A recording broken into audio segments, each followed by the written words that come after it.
ETV ప్రేక్షకుల నమస్కారం. శుభమస్తు కార్యక్రమంలో ఈరోజు గ్రహఫలం అంశానికి స్వాగతం. ఈనాటి గ్రహఫలం అంశంలో నేటి గ్రహాల స్థితిగతులు, వాటి ఆధారంగా ద్వాదశ రాశుల వారికి కలిగే శుభాశుభ ఫలితాలు తెలుసుకుంటారు. మనోభీష్టం నెరవేరడానికి రాఘవేంద్ర స్వామి వారిని గురువారం సందర్భంగా ద్వాదశ రాశుల వారు ఏ విధమైన విధి విధానాలతో అర్చించాలో ఆ విశేషాలని కూడా తెలుసుకుంటారు. ముందుగా నేటి పంచాంగం. స్వస్తి శ్రీ శార్వరనామ సంవత్సరం దక్షిణాయనం శరదృతువు నిజ ఆశ్వేజమాసం బహుళపక్షం. ఈరోజు గురువారం. గురువారానికి అధిష్టాత గురువు. యజ్ఞాలని, యాగాలని, హోమాలని ప్రారంభించుకోవడానికి, దేవతల ప్రతిష్టలకి అనుకూలమైనటువంటి రోజు గురువారం. నేటి తిథి ద్వాదశి. ద్వాదశి తిథికి అధిష్టాత శ్రీహరి. యాత్రలు చేయడానికి పనికిరాదు, అన్నప్రాశన్ని చేయడానికి పనికిరాదు, దస్తావేజుల్ని రాసుకోవడానికి పనికిరాదు. కాబట్టి వీటిని ఏమాత్రం చేపట్టకూడదు. నేటి నక్షత్రం హస్త. హస్త నక్షత్రానికి అధిపతి సవిత. ఆభరణాలని ధరించడానికి, అలాగే వెండి బంగారు ఆభరణాలని పురమాయించుకోవడానికి, ప్రహారీల్ని కానీ అలాగే ఇళ్లలో మరమ్మతుల్ని అలాగే రంగుల్ని వేయించుకోవడానికి అనుకూలమైనటువంటి నక్షత్రం. ఈ నక్షత్రంలో పుట్టినటువంటి వారికి హోమశాంతులు ఉంటాయి. చంద్ర దశకి ఇద్దని వారు అవుతారు. ద్వాదశ రాశుల వారి ఫలితాలని క్రమంగా పరిశీలించి చూద్దాం. ముందుగా మేషరాశి.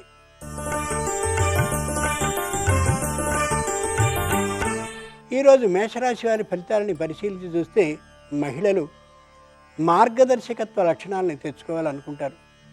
వృత్తిని చేసేటటువంటి వారు మెళకువల్ని నేర్చుకుంటూ ఉంటారు. వ్యాపారాన్ని చేస్తూ ఉండేటటువంటి వారు శత్రు దోషం లేకుండా ఉండాలి అని భావిస్తారు. ఉద్యోగాన్ని చేస్తుండేటటువంటి వారు వాద వివాదాల జోలికి పోనే పోకూడదని నిశ్చయానికి వస్తారు. పారిశ్రామిక రంగానికి చెందినటువంటి వారు ఉద్యోగులతో భేదాభిప్రాయాలు రాకుండా ఉండేలా మెత్తని మార్గంతో ఉంటారు. కార్మికులు తోటి కార్మికులతో సమన్వయ భావంతో మెలుగుతూ ఉంటారు. ఈరోజు మేషరాశి వారి అదృష్ట సంఖ్య 5. ధరించవలసిన దుస్తుల రంగు నలుపు. గురువారం నాడు రాఘవేంద్ర స్వామి వారిని మేషరాశి వారు గులాబీలతో అర్చించినట్లయితే పాత బాకీలు వసూలవుతాయి.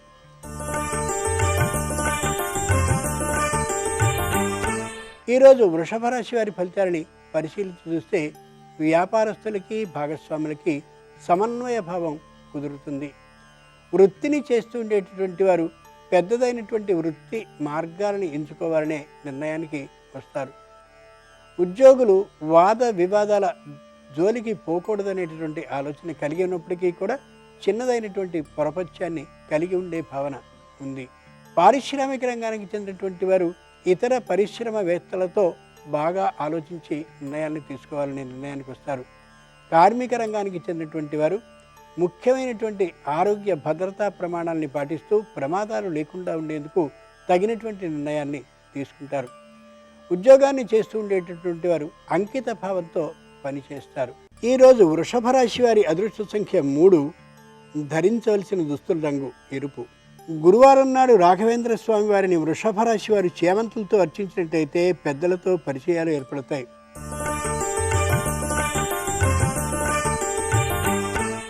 ఈరోజు మిథున రాశి వారి ఫలితాలని పరిశీలన చూస్తే మహిళల్లో ఆనందకరమైనటువంటి వాతావరణం కనిపిస్తుంది. వృత్తి చేసేటటువంటి వారు ఉద్యోగాన్ని కూడా చేయాలని కొత్తదైన ఆలోచనకి రావచ్చు. వ్యాపారాన్ని చేసేటటువంటి వారు ఉద్యోగాన్ని కూడా చేస్తే ఎలా ఉంటుంది అనే ఊహకి రావచ్చు. పారిశ్రామిక రంగానికి చెందినటువంటి వారు తమ సంతానాన్ని కూడా తమ పరిశ్రమలోకి దించేటటువంటి అవకాశం ఉంది. కార్మిక రంగానికి చెందినటువంటి వారు తమ సంతానం ఈ రంగంలోకి రాకూడదనేటువంటి గట్టి నిర్ణయాన్ని తీసుకుని కనిపిస్తారు. ఈరోజు మిథున రాశి వారి అదృష్ట సంఖ్య 3. ధరించవలసిన దుస్తుల రంగు ఆకుపచ్చన. గురువారం నాడు రాఘవేంద్ర స్వామి వారిని మిథున రాశి వారి పారిజాతాలతో అర్చించినట్లయితే బంధుమిత్రులు సహాయం చేయడానికి ముందుకు వస్తారు.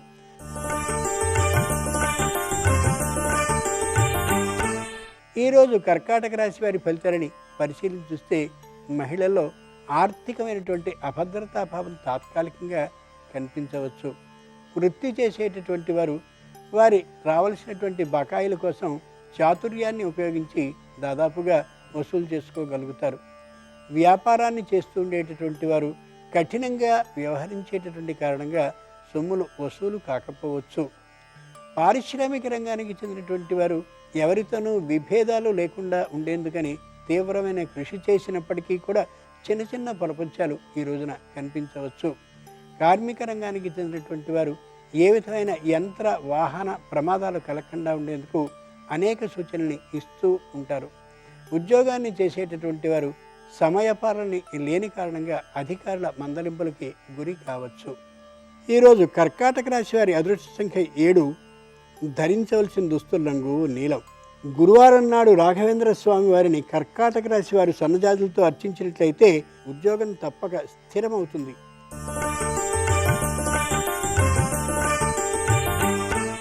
ఈరోజు సింహరాశి వారి ఫలితాలని పరిశీలించి చూస్తే మహిళలు మార్గదర్శకత్వ లక్షణాలని పొందాలి అని అనుకుంటూనే తామే సరైనటువంటి పద్ధతిలో ఉండకపోవచ్చు. వృత్తి చేస్తూ ఉండేటటువంటి వారు తాము పాటించవలసినటువంటి ఆ నియమాలని పాటించకపోవచ్చు. వ్యాపార రంగానికి చెందిన వారు ప్రభుత్వ నియమాలకి అనుగుణంగా ఉండకపోయే ప్రమాదం ఉంది. ఉద్యోగాన్ని చేస్తూ ఉండేవారు పై అధికారుల దృష్టికి వేరు విధమైనటువంటి భావంతో గోచరించే సూచన ఉంది. పారిశ్రామిక రంగానికి చెందినటువంటి వారు నిర్లక్ష్య భావాన్ని ప్రదర్శించవచ్చు. కార్మిక రంగానికి చెందినటువంటి వారు హామీలని వాగ్దానాలని ఇస్తూ ఉంటారు. ఈరోజు సింహరాశి వారి అదృష్ట సంఖ్య 1. ధరించవలసిన దుస్తుల రంగు ఆకుపచ్చన. గురువారం రాఘవేంద్ర స్వామి వారిని సింహరాశి వారు సంపెంగలతో అర్చించినట్లయితే వివాహం తప్పక కుదిరే అవకాశం ఉంది.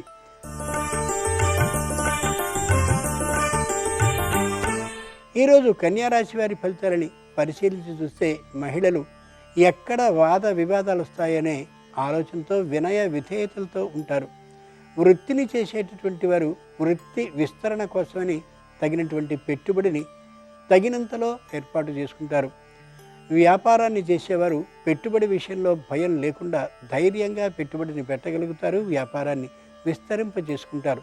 పారిశ్రామిక రంగానికి చెందినటువంటి వారు ఏ విధమైన ఇబ్బందులు లేకుండా ఉండేందుకు 1కి 2 సార్లు పరిశీలనలో నిమగ్నులవుతారు. కార్మిక రంగానికి చెందినటువంటి వారిని ఎవరో రెచ్చగొట్టే అవకాశం ఉంది. జాగ్రత్తగా ఉండాలి. ఈరోజు కన్యారాశి వారి అదృష్ట సంఖ్య 4. ధరించవలసిన దుస్తుల రంగు పసుపు పచ్చన. గురువారం రాఘవేంద్ర స్వామి వారిని కన్యారాశి వారు కనకాంబరాలతో అర్చించినట్లయితే న్యాయస్థానంలో తీర్పు అనుకూలంగా ఉంటుంది.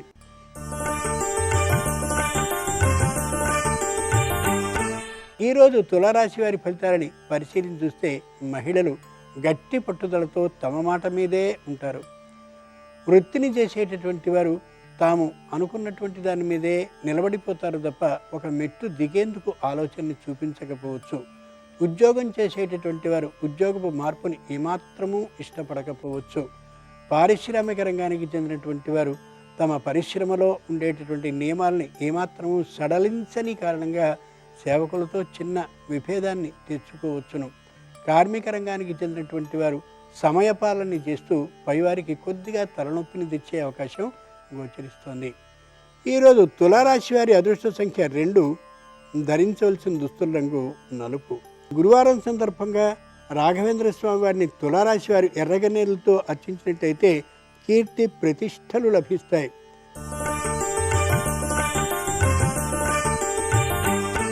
ఈరోజు వృశ్చిక రాశి వారి ఫలితాలని పరిశీలించి చూస్తే విదేశంలో ఉన్నటువంటి వారు స్వదేశానికి, స్వదేశంలో ఉన్నటువంటి వారు విదేశానికి తల్లిదండ్రులను, అత్తమామలను, బంధుమిత్రులను, ఆప్తులను చూడడానికి ప్రయత్నాన్ని చేసేటువంటి అవకాశం గోచరిస్తుంది. మహిళలకి తాత్కాలికమైనటువంటి అనారోగ్య భావన ఉంది. వ్యాపారాన్ని చేసేటటువంటి వారికి ఏ విధమైన ఇబ్బందులు ఉండవు. అయితే యంత్ర వాహనాల విషయాల్లో మాత్రం తగు జాగ్రత్తల్ని పాటించి తీరాలి. కార్మికులు సకాలంలో నిద్ర, సకాలంలో భోజనాన్ని తప్పక నియమంగా పాటించి తీరాలి. ఏ విధమైనటువంటి ఇబ్బందులు ఉండవు, కానీ మానసికంగా ఏదైనా జరుగుతుందేమో అనే తాత్కాలికమైన ఆందోళన భావం మాత్రం ఈ రాశి వారికి ఈ రోజున ఉండొచ్చు. ఈరోజు వృశ్చిక రాశి వారి అదృష్ట సంఖ్య 6. ధరించవలసిన దుస్తుల రంగు నీలం.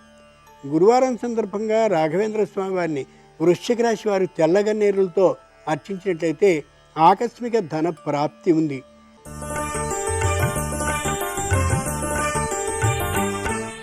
ఈరోజు ధనురాశి వారి ఫలితాలని పరిశీలించి చూస్తే మహిళల్లో అహంకార భావం బాగా గోచరిస్తుంది. వృత్తి చేసేటటువంటి వారు తమకే అన్నీ తెలుసుకునేటటువంటి గర్వభావంతో ఉండొచ్చు.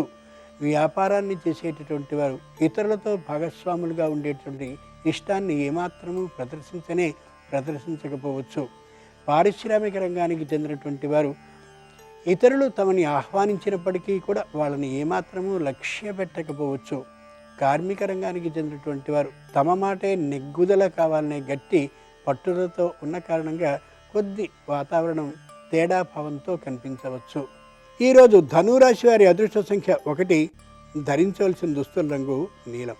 గురువారం సందర్భంగా రాఘవేంద్ర స్వామి వారిని ధనురాశి వారు మల్లెలతో అర్చించినట్లయితే నూతనోత్సాహం కలుగుతుంది.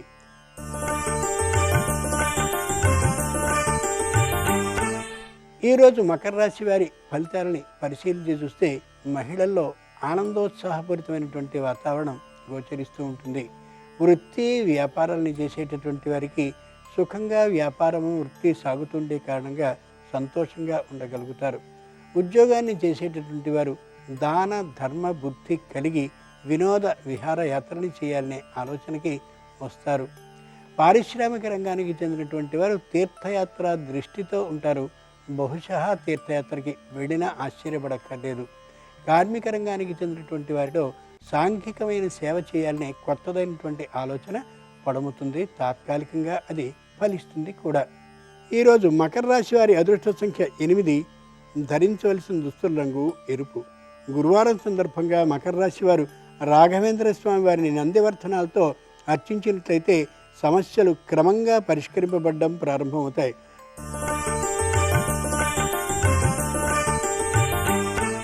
ఈరోజు కుంభరాశి వారి ఫలితాలని పరిశీలించి చూస్తే స్వతంత్రించి నిర్ణయాన్ని చేయాలనే ఆలోచనలో ఉంటారు. మహిళలు తమకు తోచిన దాన్ని చేసేటటువంటి కారణంగా కుటుంబంలో వైముఖ్యాన్ని ఎదుర్కొనే అవకాశం కనిపిస్తోంది. వృత్తి చేసేటటువంటి వారు కావలసిన వస్తువుల్ని దిగుమతి చేసుకున్నప్పటికీ కూడా సకాలంలో పనిని పూర్తి చేయలేకపోవచ్చు. ఉద్యోగాన్ని చేసేటటువంటి వారు తమకు పేరుకున్నటువంటి పనిని పూర్తి చేయడానికి శ్రమపడినప్పటికీ అది పూర్తి కాకపోవచ్చు. పారిశ్రామిక రంగానికి చెందినటువంటి వారు ధైర్యంగా పనిని ప్రారంభించినప్పటికీ పూర్తి చేయలేకపోవచ్చు. కార్మిక రంగానికి చెందినటువంటి వారు ఎంత శ్రమించినప్పటికీ కూడా సకాలంలో పని ముగింపబడకపోవచ్చు. ఈరోజు కుంభరాశి వారి అదృష్ట సంఖ్య 6, ధరించవలసిన దుస్తుల రంగు నీలం.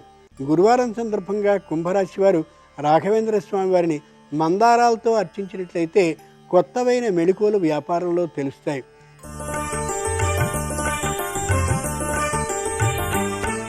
ఈరోజు మీనరాశి వారి ఫలితాలని పరిశీలించి చూస్తే వృత్తి వ్యాపారాలను చేసేటటువంటి వారు ఏ విధమైన సంకోచము లేకుండా పెద్ద మొత్తంలో రుణాన్ని తీసుకుంటారు. ఉద్యోగస్తులు పదవీ ఉన్నతి కోసం ప్రయత్నాలను చేస్తూ ఉంటారు. విశేషంగా చదవాలనే ఆలోచనకు కూడా వస్తారు. సంతానం విద్యార్థి దశలో ఉన్నట్లయితే వారికి చెల్లించవలసిన రుసుముల్ని కూడా ఎక్కువ మొత్తంలో చెల్లించడానికి వెనుకాడరు. పారిశ్రామిక రంగానికి చెందినటువంటి వారు పరిశ్రమని విస్తరింపచేయరు, కానీ ఉన్నటువంటి పరిశ్రమని దృఢం చేసుకోవడం కోసం ప్రయత్నాలని చేస్తారు. కార్మిక రంగానికి చెందినటువంటి వారు ఏ విధమైన వాహన యంత్ర ప్రమాదాలు లేకుండా ఉండేందుకు తగినటువంటి నియమాల్ని గట్టిగా పాటిస్తూ ఉంటారు. సంతానం విద్యార్థి దశలో ప్రతిభని చూపిస్తూ ఉండేటువంటి కారణంగా ఉత్సాహంతో ఉంటారు. అయితే సంతానానికి సంబంధించిన ప్రవర్తనని మాత్రం కొద్దిగా గమనించుకోవాలి. ఈరోజు మీనరాశి వారి అదృష్ట సంఖ్య 6, ధరించవలసిన దుస్తుల రంగు నలుపు. గురువారం సందర్భంగా మీనరాశి వారు రాఘవేంద్ర స్వామి వారిని సువర్ణ గన్నేరులతో అర్చించినట్లయితే వృత్తి వ్యాపారాల్లో ఒక గుర్తింపు లభిస్తుంది.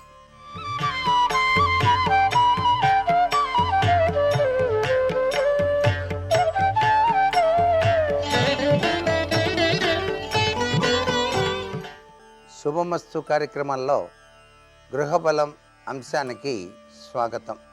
అనేక రంగాలలో అభివృద్ధిని సాధించడానికి, ఉన్నతమైనటువంటి స్థితిగతులు పొందడానికి మన మహర్షులు మనకు చెప్పినటువంటి సూత్ర ప్రాతిపదికల్ని తూచా తప్పకుండా పాటించినట్లయితే తప్పనిసరిగా సత్ఫలితాన్ని ప్రతి ఒక్కరూ కూడాను సాధించుకోవటానికి ఆస్కారం ఉంటుంది. సహసిద్ధంగా ఇటువంటి పనులు చేయకపోవటం మంచిది అంటోంది శాస్త్రం. కొన్ని విషయాలు ఏమిటి ఆ పనులంటే, ప్రదోష కాలంలో భోజనం చేయటం, నిద్రపోవటం, వివాదాలు, తలస్నానం చేయటం, కొత్త వస్త్రాలు ధరించటం, ఆభరణాలను ధరించటం, భాగస్వామ్య ఒప్పందాలు చేసుకోవటం, ఇంటిలో దీపం లేకుండా ఉండటం, తల దువ్వుకోవటం, ఇటువంటివన్నీ కూడా ప్రదోష సమయంలో చేయకూడదు. బాగా గుర్తుపెట్టుకోవాలి ఇట్లాంటి విషయాలు. మన భారతీయ సనాతన సంప్రదాయ లక్షణాలు ఇవి. వాటిని ఎవరైతే పాటిస్తారో ఆ ఇల్లు స్వర్గసీమగా మారుతుంది. ఆంజనేయ స్వామి వారి యొక్క దేవాలయానికి శనివారం నాడు వెళ్ళి దేవకాంచన పుష్పాలు అని చెప్పేసి లభ్యపడుతుంటాయి ఎక్కడ పడితే అక్కడ మనకు. ఆ దేవకాంచన పుష్పాలతో కనుక స్వామివారిని కనుక పూజిస్తే ఎవరికైనా ఏలినాటి శని బాధ కనుక ఉన్నట్లయితే ఆ బాధ నుంచి నివృత్తి కలగటానికి స్వామివారు తన దివ్యవంతమైన ఆశీస్సుల్ని ప్రసాదిస్తాడు. బుధవారం తెల్ల జిల్లేడు పత్రాలతో వినాయకుడిని గనక పూజ చేసినా, తెల్ల జిల్లేడు పుష్పాలతో పూజ చేసినా అనుకున్నటువంటి పనులు నెరవేరటమే కాదు, లక్ష్మీ కటాక్ష సిద్ధి కూడాను తప్పనిసరిగా వచ్చి తీరుతుంది.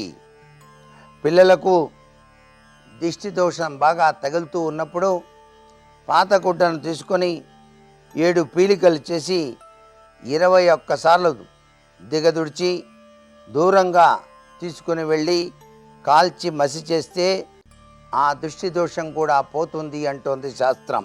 సకల పనుల్లో కార్యాల్లోనూ విఘ్నాలు ఎక్కువగా ఎదురవుతూ ఉంటే రాజరాజేశ్వరి దేవాలయంలో కానీ లేక చిత్రపటం ముందు కానీ ప్రతినిత్యం వెండి దీపాలతో దీపారాధన కనుక చేసినట్లయితే కార్య విఘ్నాలు అన్నీ కూడాను తొలగిపోతాయి. రాజరాజేశ్వరి దేవిని ఆరాధన చేయటం సర్వవిధ శ్రేయోదాయకవంతమైన ప్రభావాన్ని ఇస్తుంది ప్రతి ఒక్కరికి. ప్రతి శనివారం నాడు కూడా కోతులకు బెల్లము, అరటి పండ్ల వంటివి గనక పెట్టినట్లయితే శని బాధలు అనేటువంటివి నివారణ అవటానికి ఎక్కువ ఆస్కారం ఉంటుంది. మంగళవారం కూడాను ఈ విధి విధానాన్ని ఆచరించవచ్చు. మీ ఇంట్లో వీధి వైపు కానీ పెరటి వైపు కానీ ఏదైనా పళ్ళు ఇచ్చేటువంటి చెట్లు గనక ఉన్నట్లయితే ఆ చెట్టుకు 54 మూరల ఆకుపచ్చని రంగు దారం చుట్టండి. ఆనాటి నుంచి ప్రతిరోజు కూడా 54 రోజుల పాటు ఆ చెట్టుకు నీరు పోయండి. 55వ రోజున ఆ దారం తీసుకువెళ్ళి ఏదైనా సరే నీళ్ళల్లో వేసిరండి. ఈ విధంగా చేసినట్లయితే మీ ఆర్థిక బాధలు తగ్గడంతో పాటు ఆదాయం కూడాను వృద్ధి చెందడానికి ఆస్కారం ఉంది. వృక్షాలు దేవతా స్వరూపాలు కాబట్టి ఈ విధి విధానం పాటించడం సర్వే సర్వత్రా కూడాను శుభదాయకవంతమైన ప్రభావాన్ని ఇచ్చి తీరుతుంది.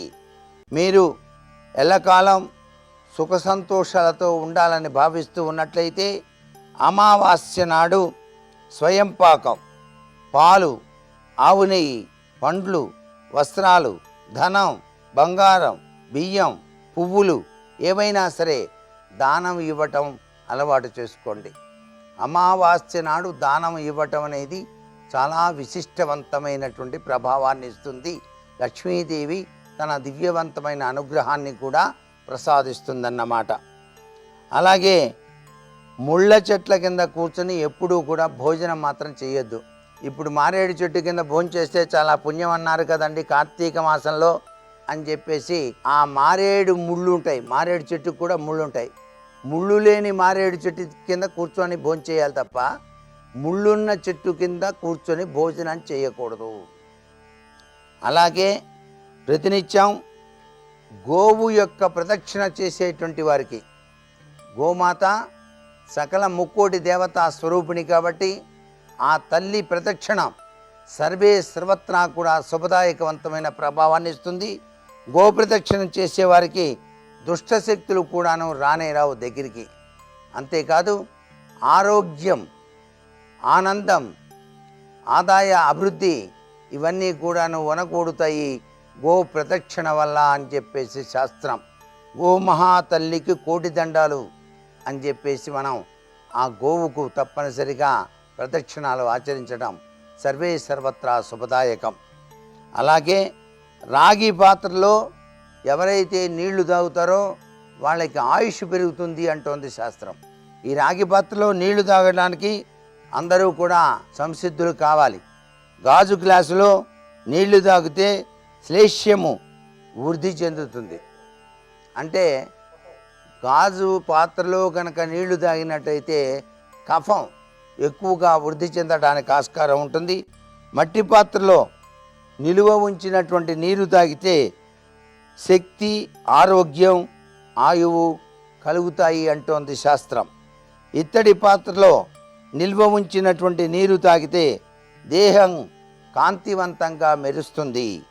స్టీలు, ప్లాస్టిక్ పాత్రలో నీళ్లు తాగటం ఆరోగ్యకరం కాదు అని చెప్పేసి లోహ విజ్ఞాన శాస్త్రం మనకు తెలియచేస్తుంది. కాబట్టే పూర్వం ఇళ్లల్లో ఎక్కువగా రాగి చెంబులు, అలాగే కంచు పాత్రలు ఇట్లాంటివి ఎక్కువగా ఉపయోగించేవాళ్ళు. ఆ ఉపయోగించే పాత్రల ద్వారానే నీటిని స్వీకరించడం వల్ల ఆయుష్, ఆరోగ్యంతో వాళ్ళంతా కూడాను సుఖప్రద జీవితాన్ని పొందారు. మీ ఇంట్లో వాస్తు దోషాలు ఉండి వాటిని మీరు సరిచేసుకోలేక బాధపడుతూ ఉంటే మంగళవారం నాడు మీ ఇంటి సింహద్వారానికి గులాబీ పూదండను తప్పనిసరిగా వేయండి. వాస్తు దోషాలు ఉన్నాయండి, మేము సవరించుకోలేకపోతున్నాం అనుకునేవాళ్ళు గులాబీ దండను మాత్రం మీ సింహద్వారానికి వేలాడదీయండి. కుడివైపున రావి కొమ్మను, ఎడమ వైపున వేప కొమ్మను ఉంచండి. తిరిగి సోమవారం మధ్యాహ్నం పూట వాటిని తీసివేసి కొత్తవి మరలా వేయండి. ఈ 2 కొమ్మలను పెట్టిన తర్వాత తీసేదాకా కుటుంబ సభ్యులు ఎవరూ కూడా తాకకుండా జాగ్రత్త తీసుకోండి. మరికొన్ని ముఖ్య విషయాలు రేపటి శుభమస్తు కార్యక్రమంలోని గ్లోబల్ అంశంలో తెలుసుకుందామా? మరి సర్వే జనాః సుఖినో భవంతు.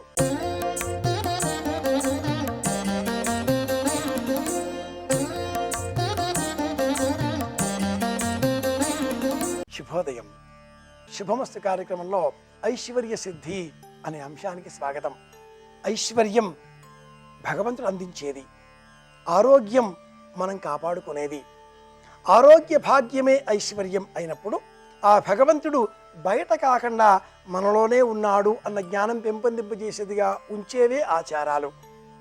ఒకవైపు ఆచారాలు, సంప్రదాయాలు, వ్రతాలు, నోములు, పూజలు, మరోవైపు ఆరోగ్య పరిరక్షణకై వర్తమాన కాలములో చలి వ్యాపిస్తున్న నేపథ్యంలో ఏ విధమైన జాగ్రత్తలు స్వీకరిస్తే, పాటిస్తే శరీర ధర్మానికి లోబడి ఆరోగ్యాన్ని కాపాడుకోగలుగుతాం, ఇలా బేరీజు వేసుకోగలుగుతాం అనుకుంటే రెండింటి మధ్యన ప్రకాశించేటటువంటి వస్తువు పెరుగు. సంప్రదాయం తెలిసిన ప్రాచీనులు ఎవరు కూడా పెరుగును ఆహారంగా తీసుకునేవారు కారు. పెరుగు ఆహారంగా తీసుకోకూడదు. పెరుగును మజ్జిగగా మార్చి ఆహారంగా స్వీకరించాలి. సంప్రదాయంలో కూడా యజ్ఞయాగాది క్రతువులు నిర్వహించేటటువంటి సమయంలో అధ్వర్యు పంచహోత ఇలాంటి మంత్రాలన్నీ కూడా చెబుతూ యజ్ఞోపవీతం వేసుకున్నటువంటి వారు అనేకులు ఆ అగ్నిహోత్ర కుండములో స్వాహ స్వాహ అంటూ వేస్తూ ఉంటే జ్వాల పెరిగిపోయే నేపథ్యంలో ఆ జ్వాలలు మంటలను నియంత్రించే నిమిత్తమై మజ్జిగను వినియోగించేటటువంటి వారు, పెరుగును కాదు. అజీర్ణ వ్యాధికి దివ్యమైన ఔషధం మజ్జిగ. ఆ మజ్జిగలో చిటికెడు మిరియాల పొడి వేయాలి. చిటికెడు మిరియాల పొడి వేసిన ఆ మజ్జిగని భోజనం అనంతరం స్వీకరిస్తే అజీర్ణ వ్యాధి ఇట్టే మటుమాయమవుతుంది. 1 గ్లాసు పెరుగులో 9 గ్లాసుల నీరు పోసి చిలికితే, మథిస్తే లభించేటటువంటి పదార్థానికే తక్రము అని పేరు. అంటే అతి పలచని మజ్జిగ అని అర్థం. మజ్జిగ ఎంత పలచగా ఉంటే అంత ఆరోగ్యదాయకం. మజ్జిగను ఎంతగా మథిస్తూ ఉంటే అంత ఆరోగ్యదాయకం. కాఫీ ప్రియులకు ఒక చక్కటి ఉదాహరణ చెబితే, ఆ కాఫీ నికోటిన్ అనే గుణం ఏదో కలిగి ఉంటుంది, విష పదార్థము అంటూ ఉంటారు. కానీ కాఫీ గింజలను చూర్ణం చేసి అందులో ఆ కాఫీ పదార్థం తయారు చేసిన తర్వాత ఇలా ధారగా వడియబోస్తూ ఉంటారు. 1 గ్లాసులోంచి మరో గ్లాసులోనికి బాగా వడియబోసి ఇలా చార్చి ఇచ్చిన తర్వాత ఆ కాఫీ గింజలలో ఉండే అణువులు విచ్చుకుంటాయి, మాధుర్యపు సువాసనలు విరజిమ్మబడతాయి, ఆనందం కలుగుతుంది అని కాఫీ ప్రియులు వర్ణిస్తూ ఉంటారు. అయితే ఈ కాఫీ గింజలు ఏ విధంగా అలా విచ్చుకుంటాయో అదే క్రమంగా మజ్జిగను కూడా చిలికే కొద్దీ మథనము అంటారు. ఆ మథించే కొలది ఆ అణువులన్నీ కూడా విచ్చుకుంటాయి, అమృతమయమవుతాయి అని ఆయుర్వేద శాస్త్రం తెలియజేస్తుంది. ఆంగ్లంలో దీనిని చిల్లర్ అంటూ ఉంటాం. మనం ఒక మిషన్ వినియోగిస్తూ ఉంటాం. అయితే ఇది విద్యుత్తుతో కూడుకున్నది, ఒకవైపునే తిరుగుతూ ఉంటుంది. ఇది క్షేమదాయకం కాదు. మనం చేతిలో కవ్వమును చిలికే సమయంలో ఒకసారి క్లాక్ వైజ్గా, మరొకసారి యాంటీ క్లాక్ వైజ్గా, అంటే ఒకసారి వృత్తాకారం సవ్యంగాను మరొకసారి అపసవ్యంగా కూడా తిరగడంలో ఆ కణాలన్నీ కూడా మరింత త్వరగా విచ్చుకుంటాయి. ఒకసారి సవ్యంగా మరి ఒకసారి వెంటనే అపసవ్యంగా ఇలా విచ్చుకున్న ఆ అణువుల ద్వారా మనం ఆరోగ్యాన్ని పెంచుకోగలుగుతాం. కనుక మథనము, బాగా చిలికిన మజ్జిగనే స్వీకరించాలి. కనీసంగా 48 నిమిషాల సేపు, అంటే ఒక గంట దాకా సుమారుగా మజ్జిగను చిలకాలి. అందులో కనీసంగా అర్ధభాగ 25 నిమిషాలన్నా, అందులో సగం కనీసంగా 12 నిమిషాలైనా చిలికితే ఆ మజ్జిగ ఆరోగ్యదాయకంగా ఉంటుంది. రాత్రి వేళన పొర్రపాటుగా కూడా పెరుగును ఆహారంగా స్వీకరించరాదు. పెరుగు మన దేహంలో వాత గుణాన్ని పెంచుతుంది, అజీర్ణ వ్యాధికి మూల కారణమవుతుంది. వ్యాధులు ఏవైనా ఉన్నప్పుడు కొన్ని విషతుల్యమైన పదార్థాలు, చేతితో కూడుకున్నవి, చెప్పబడినవి, అలాంటి వాటిని మాత్రమే పెరుగుతో స్వీకరించాలి. అవి చాలా అరుదు. కానీ అధిక భాగం మజ్జిగతో స్వీకరించినవి, అనుపానంగా స్వీకరించవలసినవి ఔషధాలు ఉంటాయి. కడుపులో నొప్పి, గొంతులో నొప్పి, లేక ఇతర కండరాలు, కీళ్ల వ్యాధులు, కాలంతో వచ్చే అనేక వ్యాధులు, జలుబు, పడిశం, ఇలాంటి వాటన్నింటికీ కూడా పూర్వకాలంలో తులసి మాత్ర అన్న పేరిట చిన్న మాత్ర అందించేటటువంటి వారు. మిరియాలు, పిప్పళ్ళు, తులసి, శొంఠి ఈ 4ంటిని సమానంగా తీసుకొని దంచి కాస్త బెల్లంతో మేళవించి చిన్న ఉండలు కట్టేటటువంటి వారు. ఈ ఉండను స్వీకరించిన పిదప గ్లాసు మజ్జిగ తీసుకుంటే కడుపులో నొప్పి, కీళ్ల నొప్పులు, మేహవాతపు నొప్పులు, సమస్త దోషాలన్నీ కూడా మటుమాయమవుతాయి అంటుంది ఆయుర్వేద శాస్త్రం. ఇవన్నీ కూడా సంప్రదాయంలోంచి పుట్టినవే. సంప్రదాయము, ఆయుర్వేదము భిన్నమైనవి కావు. రెండు కూడా వేదానికి ఉపశాఖల వంటివి. కనుక సమస్తము కూడా పదార్థ విజ్ఞానంగా మనం గుర్తించినప్పుడు పరిహార విజ్ఞాన శాస్త్రం మజ్జిగ సమస్త దోషాలకు లాభదాయకమైన నివారణోపాయం అని కూడా తెలియజేస్తుంది. తక్రం శక్రస్య దుర్లభం అన్న నానుడి ఇందుకోసమే పుట్టింది అంటుంది సనాతన సంప్రదాయ విజ్ఞాన శాస్త్రం. ఇంద్రునికి కూడా లభించని పరమమైనటువంటి దివ్యమైన ఔషధం మజ్జిగ అంటారు పెద్దలు. బ్రహ్మదేవుడు దేవతలకు ఇలా అమృతాన్ని అందించిన పిదప మానవులంతా ఆ బ్రహ్మదేవుని స్తోత్రం చేశారు. మరి మాకేదైనా అనుగ్రహించవా పరమాత్మ అని అనగా ఆ పరంధాముడు బ్రహ్మదేవుడు గోమాతను సృష్టించాడు. ఆ గోవు పాలు ఇస్తుంది, ఈ పాలు మీకు అమృతమయమైనవి అన్నాడు బ్రహ్మదేవుడు. పాలు నిలవ ఉండవు కదా స్వామి అని అనగా ఈ పాలను కాస్త వేడి చేసి తోడు పెట్టినదే పెరుగు అవుతుంది. ఆ పెరుగును చిలికితే మీకు మజ్జిగ లభిస్తుంది. ఈ మజ్జిగ మీకు అమృతమయము, మజ్జిగ నిలవ ఉండే పదార్థము అన్నాడు. పుల్లని మజ్జిగతో పదార్థాలు రోగగుణాలు, రోగకారకాలు, తీయని మజ్జిగతో గుణాలు, రోగకారకాలు, రోగ నిదానాలు అనేకం మజ్జిగ వల్ల మనం పొందుతున్నాం. పాల జీవితం తక్కువ, పెరుగు జీవితం ఎక్కువ. పెరుగు కన్నా మజ్జిగ జీవితం ఇంకా ఎక్కువ. మజ్జిగని బాగా మథిస్తే వచ్చేటటువంటి వెన్న జీవితం ఇంకా ఎక్కువ. ఆ వెన్నను వేడి చేస్తే లభించేటటువంటి నెయ్యి జీవితం ఇంకా ఎక్కువ. అంటే అమృతమయమైనటువంటి గుణం ఆ పాలల్లో ఉంది కాబట్టే పాలల్లో వచ్చేటటువంటి పెరుగు, అందులో వచ్చే మజ్జిగ, అందులోంచి వచ్చే వెన్న, అందులో వచ్చే నెయ్యి ఇవన్నీ కూడా మనకు ఆరోగ్యాన్ని కాపాడేటటువంటి ప్రధానమైనవిగా సనాతన సంప్రదాయం వివరించింది. అందునిమిత్తమే పదార్థాన్ని శుభ్రం చెయ్యాలి, అభిగరించాలి, నెయ్యి వెయ్యాలి. పిదప ఆ పళ్ళెంలో అన్ని పదార్థాలని వడ్డించిన పిదప మళ్ళీ నెయ్యి వెయ్యాలి. భోజన సేవనంలో ప్రారంభములో చోష్యములు, లేహ్యములు, పచ్చళ్ళు అంటారు వీటిని స్వీకరించిన పిదప చిట్ట చివరికి ఎట్టి పరిస్థితుల్లోనూ మజ్జిగతో భోజనం చెయ్యాలి అని కూడా సంప్రదాయం ఇందుకోసమే చెప్పింది. సంప్రదాయ సూత్రాలన్నీ కూడా ఆరోగ్య రక్షణతో ముడిపడి ఉంటాయి. తక్రాంతం, భోజనం ఎప్పుడు కూడా మజ్జిగతో పూర్తి చేయాలి. మజ్జిగ, పెరుగు ఈరోజు చాలామంది తింటున్నారు, తినకూడదు. మజ్జిగతో భోజనం చేయకుండా ముందుగానే ఏ సాంబారు రసం అంత అయిపోయిందిలే అని లేస్తే భోజనం పూర్తి చేసుకుంటే అది రాక్షస భోజనం, తామస భోజనం అవుతుంది అంటుంది శాస్త్రం, పదార్థ విజ్ఞానం. సంప్రదాయంలో ఆది మంగళం, మధ్య మంగళం, అంత్య మంగళం అన్న ఒక సూత్రం ఉంది. ప్రారంభము తీపి పదార్థంతో మొదలు పెట్టాలి, మధ్యలో తీపి పదార్థాన్ని స్వీకరించాలి, చివరలో తీయటి మజ్జిగ తీపి పదార్థంతో పూర్తి చేయాలి అని సంప్రదాయం ఇందుకోసమే తెలియజేసింది. ఆరోగ్య పరిరక్షణకై మజ్జిగని దానం ఇవ్వాలి. మొక్కలు ఏపుగా పెరగాలి, పుల్లటి మజ్జిగని మొక్కల పాదుల వద్ద విడిచిపెట్టాలి. మొక్కలు పుష్పాలు ఇవ్వడం లేదు, బాగా పులిసిన పెరుగును ఆ మొక్కల పాదుల వద్ద కాస్త అలా పోస్తే ఆ మొక్కలు పుష్పాలను ఇస్తాయి. పుష్పాలు ఏ విధంగా మొక్కలు ఇస్తున్నాయో మనం కూడా సత్సంతానం కలగాలి, కుటుంబ వృద్ధి కలగాలి, పిల్లలు, భార్య, భర్త, అత్త, మామ అంతా క్షేమంగా ఉండాలి, మన పెదవులపైన సదా చిరునవ్వు అలా తొణికిసలాడుతూ ఉండాలి అంటే మజ్జిగనే ఆహారంగా స్వీకరించాలి. ఏవైనా కారణాల చేత ఎప్పుడైనా పెరుగు తినవలసి వచ్చినప్పుడు ఒక్క పెరుగు తినకుండా ఆ పెరుగులో కాసింత బెల్లమును మేళవించాలి. లేదా ఒక చెంచా 2 చెంచాలు పంచదారని కలిపి అలా తింటే ఆ పెరుగు వల్ల వచ్చే దోషం కొంత తగ్గుముఖం పడుతుంది అని కూడా సంప్రదాయజ్ఞులు తెలియజేస్తున్నారు. ఇవి ఈనాటి విశేషాంశాలు. మజ్జిగని ఆహారంగా స్వీకరిద్దాం, పెరుగును దానమిద్దాం. పూర్వకాలంలో సంతానం కలగాలి, కృపి ద్రోణుని ఇల్లాలు పెరుగు దానం ఇచ్చింది, మజ్జిగని దానమిస్తే సంతానం కలుగుతుంది అంటుంది పరిహార విజ్ఞాన శాస్త్రం. మజ్జిగని ఆహారంగా స్వీకరిస్తే ఆయుర్వేదము చేకూర్చుకోవచ్చునంటుంది మీ సంకల్ప సిద్ధి. ఇవి ఈనాటి విశేషాంశాలు. మరిన్ని విషయాలతో మళ్ళీ రేపు కలుసుకుందాం. అందరి క్షేమాన్ని కోరుదాం అని విన్నవిస్తూ శుభమస్తు.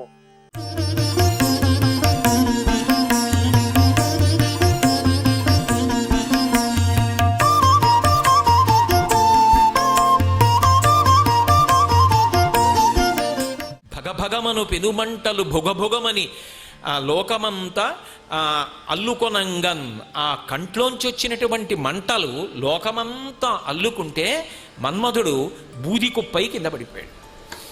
ఇప్పుడు బూది కుప్పై కింద పడిపోతే ఏమిటి నష్టం? మన్మధుడు లేడు కాబట్టి మన్మథ బాణములు పడవు.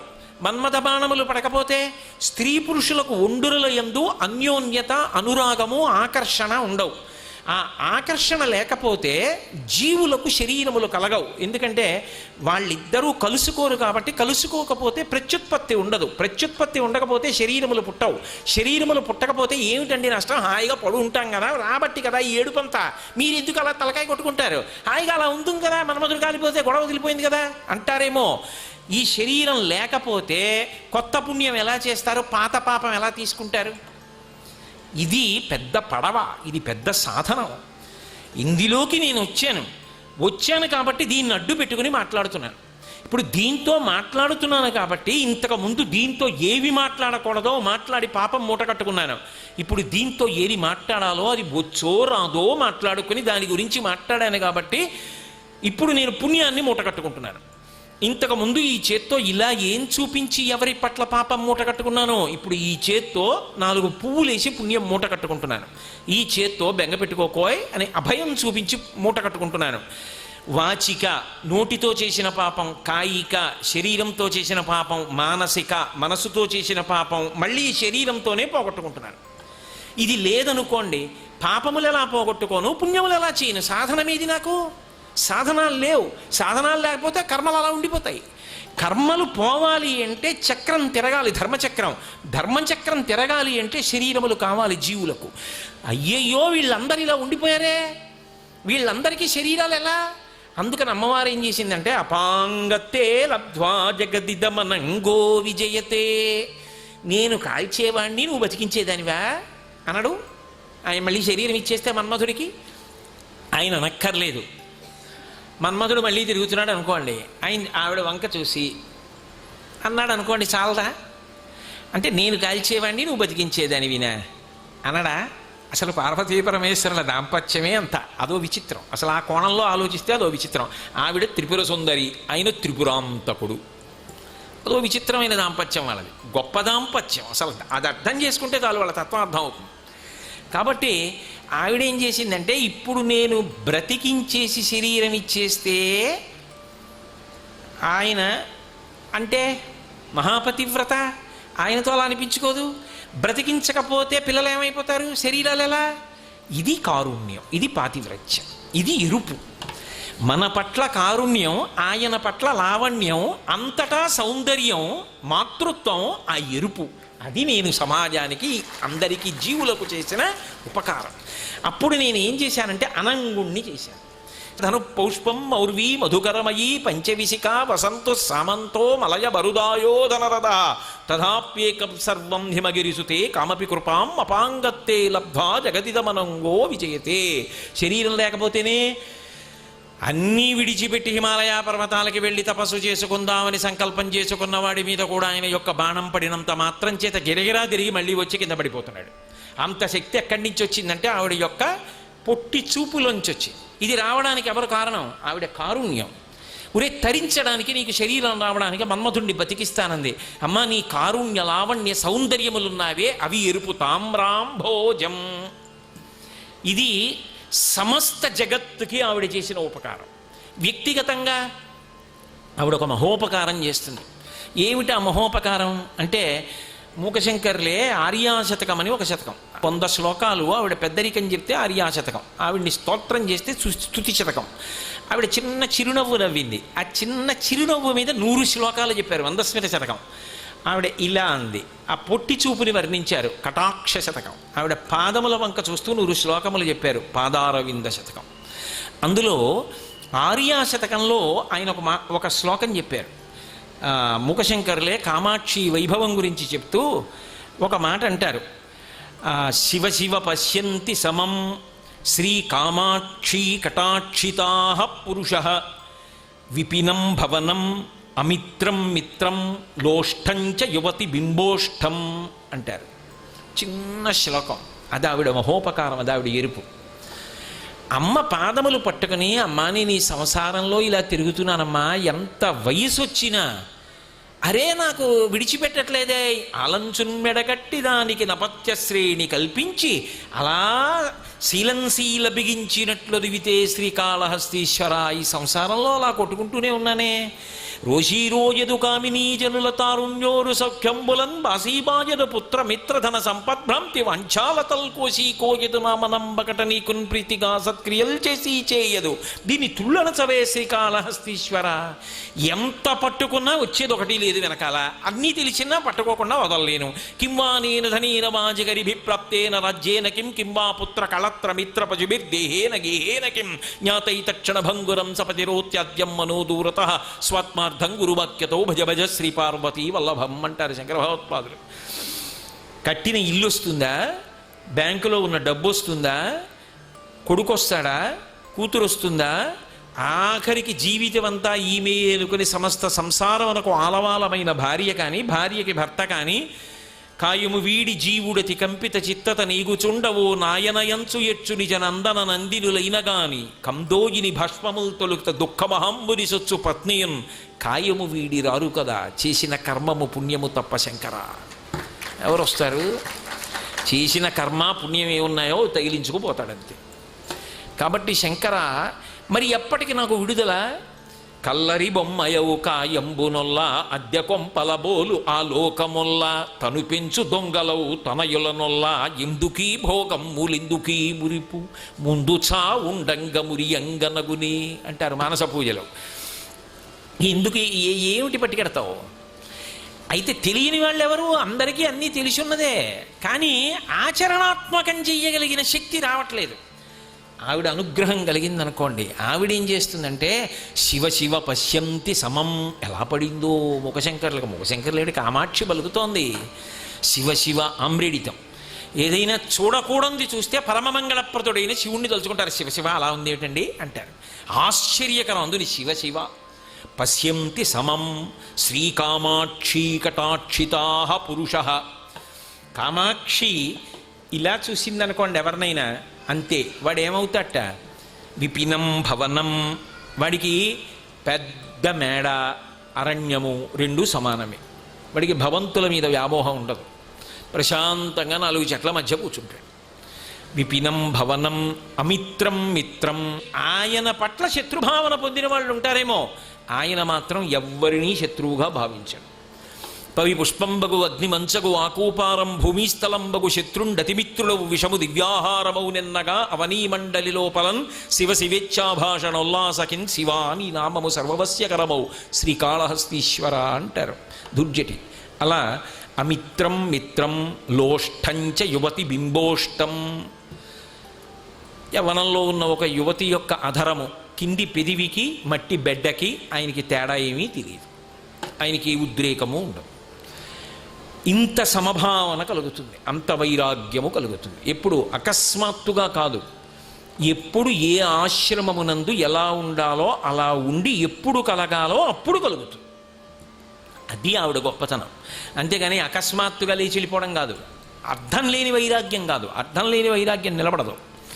వైరాగ్యం క్రమపద్ధతిలో రావాలి, ఆశ్రమం మారుతుండగా రావాలి. అది అందుకే అనుభవించి అనుభవించి సుఖములను ఇవి సుఖములా అన్న ప్రశ్న లోపల వస్తే వైరాగ్యం నిలబడుతుంది, లేకపోతే ప్రమాదం వస్తుంది. ఇంద్రియాణి బలిష్టాని ననియుక్తాని మానద అపక్వస్య ప్రకుర్వంతి వికారాం స్థాననేకచ భ్రమన్ సర్వతీర్థేషు స్నాత్వా స్నాత్వా పునః పునః నిర్మలం న మనో యావత్ తావత్ సర్వం నిరర్ధకం. వ్యాసుడి దేవి భాగవతంలో చెప్తాడు. ఇంద్రియములు బలిష్టములు, అవి కాట్లు వేశాయా జారిపోతాడు. రావణాసురుడు చచ్చిపోయిన తర్వాత మండోదరి ఆ యుద్ధభూమిలోకి వెళ్ళి ఓ మాట చెప్తుంది. అందరూ రాముడిని నిందిస్తుంది అనుకున్నారు. ఆవిడ రావణాసురుడి దగ్గరికి వెళ్ళింది, ఇంద్రియాణి పురాజిత్వా జితం త్రిభువనం స్త్వయా స్మరద్భిరివతద్వైరం ఇంద్రియైరేవ నిర్జిత అని. ఒరే రావణ, నువ్వు ఒకప్పుడు తపస్సు చేసినప్పుడు ఇంద్రియములను పాము మీద కాలు పడ్డట్టుగా తొక్కిపెట్టావు. కాలిప్పుడు తీస్తాడని పాము చూసినట్టే ఇంద్రియములు కూడా బలవంతంగా తొక్కిపెట్టావు, కాబట్టి అదును కోసం చూశాయి. నాలో లేని ఏది నీకు సీతమ్మలో కనపడిందిరా, అందుకు చచ్చిపోయావు. నీ ఇంద్రియములు చంపే, రాముడు కాదని. కాబట్టి లోకములన్నీయున్ గెలిచినాడవు ఇంద్రియానీకము చిత్తమున్ గెలువనేరవు నిన్ను నిబద్ధు చేయు భీషణ శత్రులార్వుర ప్రభిందుల చేసిన ప్రాణికోటిలో నీకు విరోధి లేడొకడు నిర్పున చూడుము అనవేశ్వర అంటాడు భాగవతంలో ప్రహ్లాదుడు. ఆ ఇంద్రియములను గెలవగలిగినటువంటి సమర్థతనిస్తుంది. ఒక స్థాయిలో సంసారమునందు ఉండాలి, బ్రహ్మచర్యంలో చదువుకోవాలి. కట్టు మీద కట్టు వేసి కట్టు జారిపోయేటట్టు చేస్తుంది. నేను తరచుగా చెప్తుంటాను ఈ మాట. ఏదో కట్టె పుల్లలు తీసుకొచ్చి 2 తాళ్ళేసి నా కొడుకు గట్టిగా కడతాడు. కట్టిన తర్వాత సాయంకాలం పొలం నుంచి వస్తూ ఎరా బయలుదేరదామా అన్నాను. బయలుదేరదాం నాన్నగారండి. ఒరే కట్టెలు గట్టిగా కట్టావా? కట్టానండి. నేను కదిపి చూశాను, వీడు బాగా కట్టలేదు, కట్టు గట్టిగా లేదు. అలా అంటే చిన్నబుచ్చుకుంటాడు. అందుకని నేనేమంటానంటే, ఒరే తాటాకు పట్రా, చీకటి పడకుండా తొందరగా పట్రా ఓ ఆకు అని ముడేసి పుల్లల కింద పెట్టి నా మోకాలతో నొక్కి గట్టిగా ముడేశాను. ఇప్పుడు ఈ కట్టు గట్టిగా వేస్తే ఇంతకు ముందు కట్టు వదిలేయి జారిపోయింది. ఆశ్రమం మారడం కట్టు మీద కట్టు.